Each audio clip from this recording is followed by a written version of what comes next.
Wow! Hey guys, what's up? It's the Culture Detective here, investigating your favorite albums. And, today I'm going to do an album review on the latest Blackpink album, The Album. That's the name of their album, The Album. So, Blackpink, if you've been living under a rock, they are a female quartet K-pop group from South Korea. And they consist of the most popular and beloved, the absolute swagger Lisa. We have Jennie, who is incredibly talented. We have Rosé, the youngest one, and the criminally underappreciated Jisoo. So, K-pop. Where do I even begin? Now, K-pop has been receiving a lot of hate in the past few years, and I kinda see why. A good portion of K-pop stans on Twitter had developed a stigma because they constantly reply random celebrities with gifs of K-pop stars dancing and singing. They just do that all the time, and whenever someone says a K-pop song is bad, an entire swarm of those K-pop stans will immediately send death threats, insult the person, and disrespect the person, and therefore we have the K-pop stan stigma. And then for the K-pop musical genre itself, while it's not a terrible genre at all, the genre does include some of the most commercial, mainstream music in the past few years. So commercial, so mainstream, listening to them is like swallowing a marshmallow because they are designed to go into your eardrums super smoothly and super unchallengingly. Therefore, a lot of K-pop actually sounds basic. When I first heard songs like Kill This Love and Do Do Do Do Do Do Do Do, I was actually pretty turned off. I was actually pretty annoyed because these songs are actually pretty basic and obnoxious. And also, apparently, this album, The Album, isn't their first album. It's technically their debut album, but they actually released a compilation album in 2018 called Blackpink in Your Area. And it's a compilation album, and it's in Japanese. I am a little confused. Man is kind of confused, not gonna lie. Anyways, let's talk about this album, The Album. Once again, it is K-pop in its usual K-poppiness with the very hyper-energetic blends of pop, rap, R&B, and EDM. And this album is only 8 tracks long and 24 minutes long. And yeah, it's a very short album, not gonna lie. And even though it's short, it's not really all that consistent. But I kind of see why they want to make this album short. They just want to pump out K-pop bangers one after one after one on this album. A total of 8 of them, other than the last track, which is slightly slower. But still, they're trying to just pump out bangers on this album, you know? They're not, it's not like Blackpink is gonna come together and sing a very personal ballad where each member just comes out and talks about a piece of tragic memory in their past or something. So, Blackpink The Album. I'm gonna be honest here, it's not as bad as I thought it would be. It's not that bad. It's not that bad. The production is actually pretty good. I'm not a huge K-pop person. I haven't heard all the K-pop in the world. I've listened to a couple BTS projects, and the production on the BTS projects are pretty basic, honestly, with the trap beats and the trap beats. But even though there are still trap beats on this album, it's not as much, and this album's production is a little bit more experimental, which is kind of surprising. And the performance is not bad at all. I mean, the singing, the rapping, it's all, again, it's very sugar-coated. It's designed to be very mainstream and likable. And it kind of works, really. Some of the performances here are legitimately good. However, a good chunk of songs on this album still fail to interest me at all.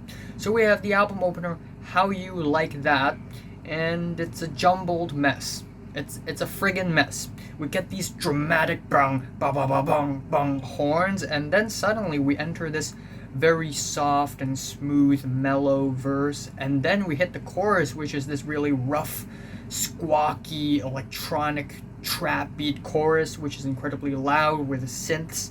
And it's just a friggin' mess because these parts of the song, they just don't come together at all. Lisa's rap verse is not really all that great.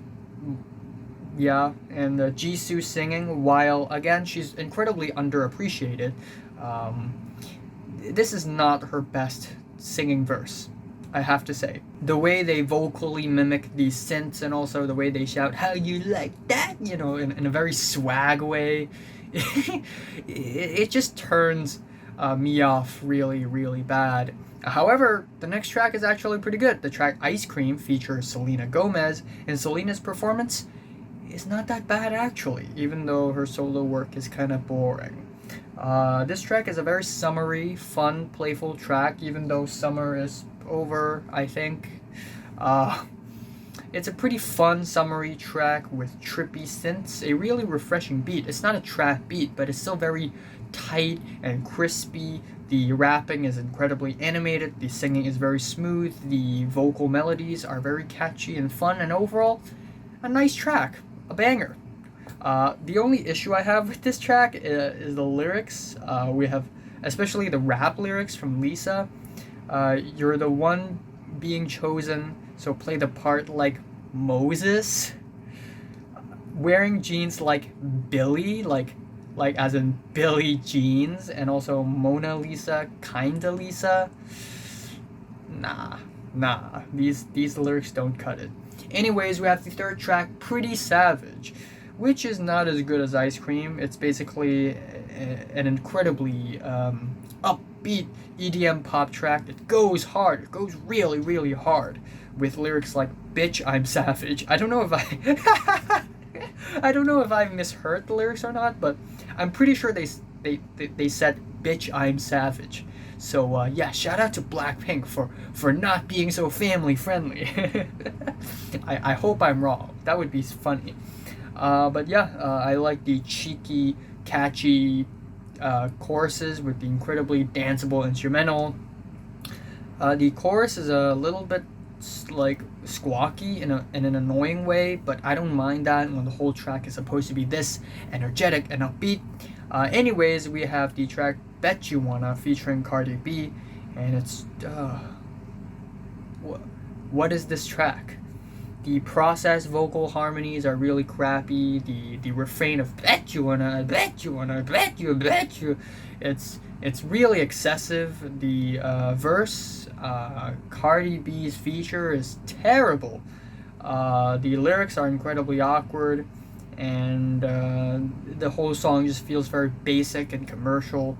Then we have Lovesick Girls, which is a very catchy and blissful house pop track. I actually find it incredibly enjoyable, even though the first verse is forgettable and the ending rap verse is incredibly over the top. It's like Pitbull wrote them. And also the choruses, "We are born to be alone. Why are we searching for love? I don't know.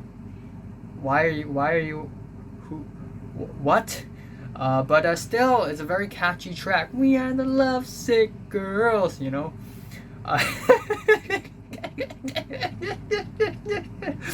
Anyways, we have the track Crazy Over You, and this track has a fire beat.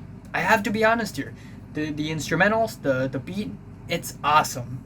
It's very quirky. It has these Eastern Asian strings and these woodwinds, and the squeaky beat actually adds to the momentum of the track really well.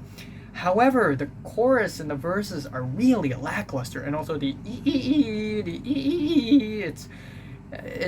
it's unnecessary. You don't. Nope. The second to last track is "Love to Hate Me," and it's a track about facing up against haters, and it's just a very basic commercial pop song with a trap beat, you know. And then the last track is You Never Know, which is a milder track. It's a little slower. It takes things kind of slow.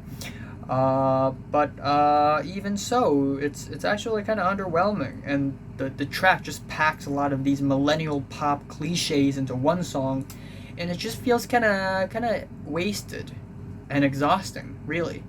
So yeah, while I think there are some legitimately good moments on the album, the production is nice, nice. Some of the performances are great. Still, lyrically, this album fails to really grab my attention. There's nothing all that special with the lyrics, nor is there anything all that special overall. I think a lot of the tracks are just very basic commercial tracks. Just it's meant to keep some people dancing around in a very uplifting way, and that's all. However, there are some really good moments here. So yeah, my favorite track is Ice Cream. My least favorite is Bet You Wanna or How You Like That. I am giving Blackpink's The Album a strong 5 out of 10. So if you listened to the latest Blackpink album from 1 to 10, how much is rated, like and subscribe if you want more. And thanks for watching. I will be reviewing the latest Sev Lisa, Sufjan Stevens, the Your Movie Sucks Adam album, and Open Mike Eagle, and Clipping. So yeah,